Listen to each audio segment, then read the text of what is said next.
sing te te ki dang e vuk te zong hong kia Christmas music ging le la te ka za chia Giêsu hong xóa hong tung ta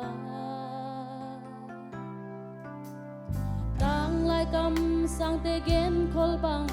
tuôn hong tang tung ta lei tung bi te adi nuam na hong tung e Bethlehem khwa onang sung pani gumpa hong swak zo ama min lin Giêsu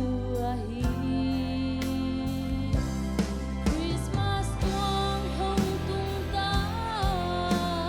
lam bang pang ni Messiah it kumpi pa kumpi te kumpi nang le ke gumpa Giêsu donin ki pak be ni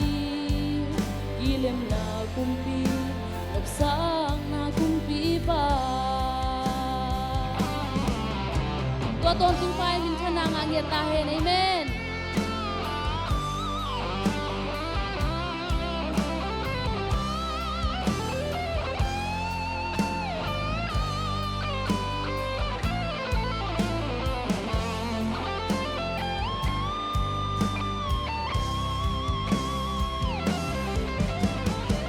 dang chu lak pa vang yan pasian ton tung pa lap sang na kumpi pa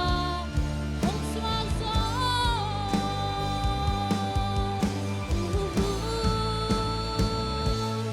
Christmas tuang hong tung ta lambang pang ni Messiah ikumpi pa kumpi te kumpi nang leke gumpa Giêsu donin ki pak beni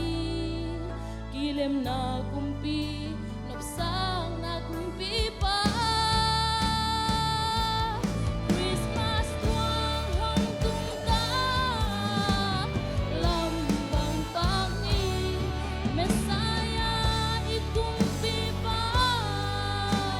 kumpi te kumpi nang leke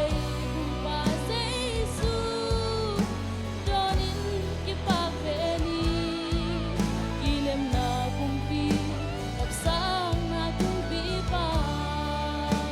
oh kilem na kumpi lapsang na kumpi pa kilem na kumpi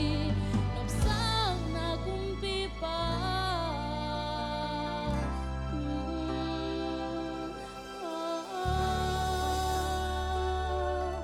to pa min chanai ta hen